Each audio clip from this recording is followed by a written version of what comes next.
Il y a une vieille maxime en politique que l'on attribue souvent à Winston Churchill: ne jamais gâcher une bonne crise.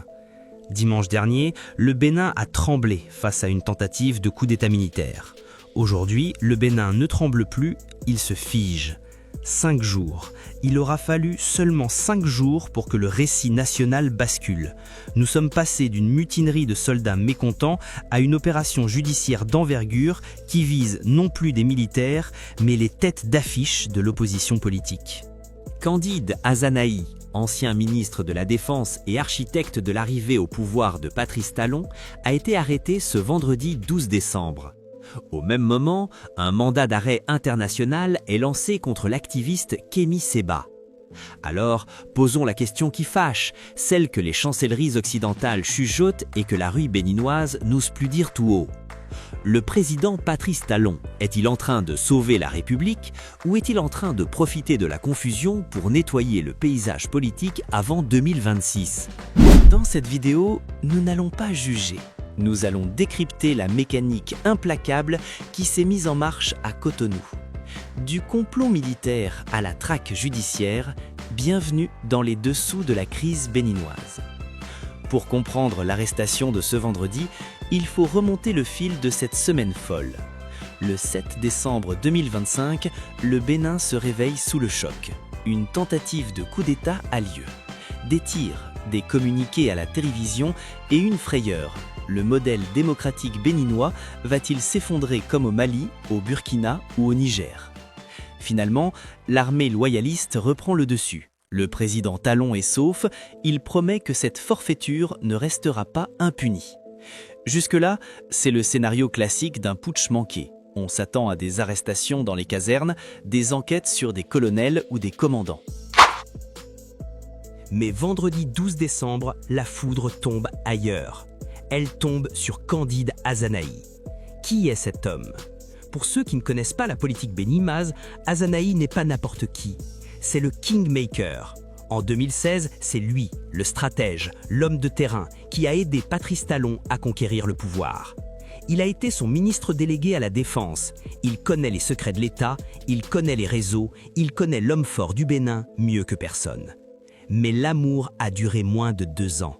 Azanahi claque la porte, démissionne et devient l'opposant le plus virulent, le plus radical au régime. Il fonde le parti Restaurer l'Espoir et lance ce qu'il appelle la résistance. Depuis des mois, sa rhétorique est guerrière. On parle de guérilla verbale. Il attaque la gouvernance économique, le recul démocratique, le verrouillage des élections. Et puis, il y a l'autre acteur de ce drame, Kémi Séba. Lui, c'est l'électron libre. Déchu de sa nationalité française, détenteur d'un passeport diplomatique nigérien offert par la junte de Niamey. Il est la voix du panafricanisme pro-souverainiste, très proche de Moscou et des régimes militaires du Sahel. Kémi Séba et Candide Azanahi n'ont rien à voir l'un avec l'autre, si ce n'est une chose. Ils sont les 2 cailloux les plus pointus dans la chaussure de Patrice Talon. Ce vendredi, le pouvoir a décidé d'enlever ces cailloux. Mais sur quelle base juridique ? C'est là que l'analyse commence. Regardons froidement les faits rapportés par RFI et l'AFP. Candide Azanahi a été interpellé alors qu'il se rendait à son siège de parti. Sa voiture encerclée, il s'est rendu sans résistance.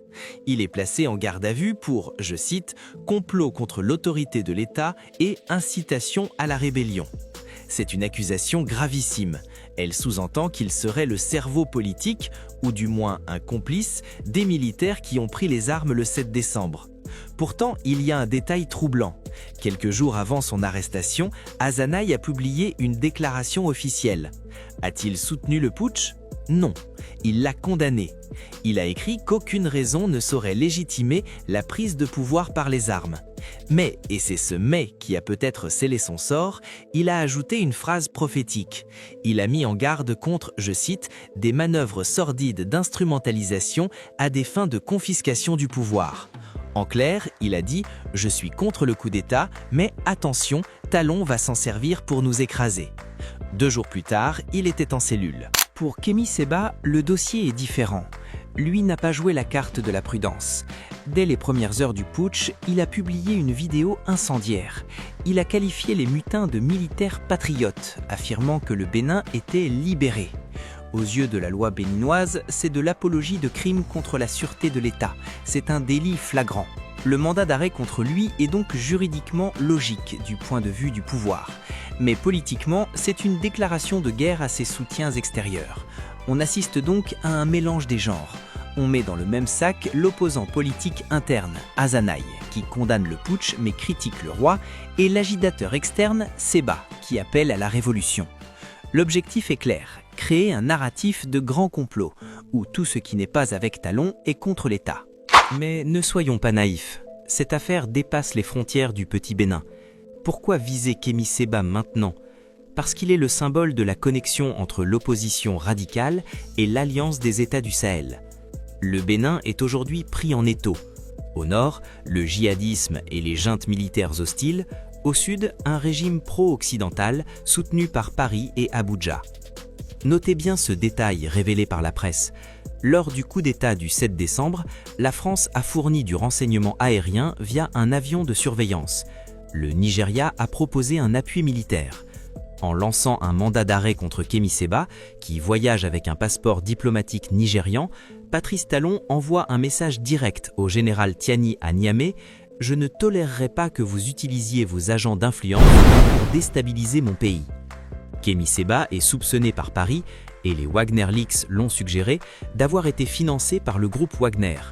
L'arrêter, c'est couper le cordon ombilical entre la contestation béninoise et l'influence russe. Pour Azanaï, c'est différent, il n'est pas pro-russe. Mais en l'associant à ce climat de terreur, le gouvernement tente de discréditer l'opposition classique en la faisant passer pour une cinquième colonne, une ennemie de l'intérieur en temps de guerre. Alors, où va-t-on ? Nous sommes à moins de 18 mois de la présidentielle de 2026. Une élection cruciale car constitutionnellement, Patrice Talon ne peut pas se représenter. Mais en politique, quand on ne peut pas gagner le jeu, on change les règles ou on élimine les joueurs. L'arrestation de Candide Azanaï pourrait être le début d'une stratégie que les politologues appellent le lawfare, la guerre par la loi. En accusant Azanaï d'atteinte à la sûreté de l'État, on le rend inéligible, on paralyse son parti, on effraie ses militants. Sabi Sira-Korogoné, un autre opposant, affirme lui aussi être visé. La liste risque de s'allonger. Le risque, c'est la radicalisation. Si l'opposition démocratique, celle qui écrit des communiqués sur Facebook comme Azanaï, est traitée de la même manière que les putschistes armés, alors quelle option reste-t-il ? Quand on ferme la porte du débat politique, on ouvre souvent la fenêtre de la violence. Les proches d'Azanaï parlent déjà d'enlèvement. La rue commence à gronder. Des hashtags « Libérez Azanaï » fleurissent. Si le pouvoir ne présente pas rapidement des preuves tangibles, irréfutables, de l'implication d'Azanaï dans le putsch, écoute téléphonique, transfert d'argent, réunions secrètes, cette arrestation sera perçue comme une purge dictatoriale. Et cela pourrait donner raison a posteriori à ceux qui disent que le système Talon ne tombera pas par les urnes. C'est un pari extrêmement risqué pour le président. Il veut montrer sa force, l'impunité c'est fini, mais il risque de créer des martyrs. Pour résumer la situation complexe de ce soir, retenez ces 3 points. Le glissement, la crise sécuritaire, le putsch raté, s'est transformé instantanément en crise politique. Le gouvernement utilise l'émotion et la peur suscitées par le coup d'État pour régler ses comptes avec ses opposants historiques comme Candide Azanaï. L'internationalisation. Le mandat d'arrêt contre Kémi Séba n'est pas anecdotique, c'est un acte de politique étrangère. C'est le Bénin qui trace une ligne rouge face à l'influence de l'AES et de la Russie dans ses affaires intérieures. L'enjeu 2026. Tout ceci ne se comprend que par le prisme de la fin de mandat de Patrice Talon. Le contrôle de sa succession se joue maintenant. En neutralisant les voix dissonantes aujourd'hui, le pouvoir balise l'autoroute pour demain. Le Bénin était surnommé le quartier latin de l'Afrique pour sa vitalité intellectuelle et démocratique. Aujourd'hui, il ressemble de plus en plus à une forteresse assiégée. Le citoyen béninois se retrouve pris entre deux feux.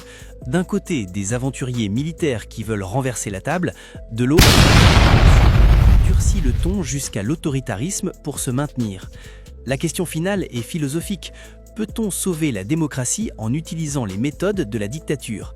Peut-on arrêter ses opposants pour protéger l'État sans devenir soi-même le danger que l'on prétend combattre ? C'est à vous de trancher.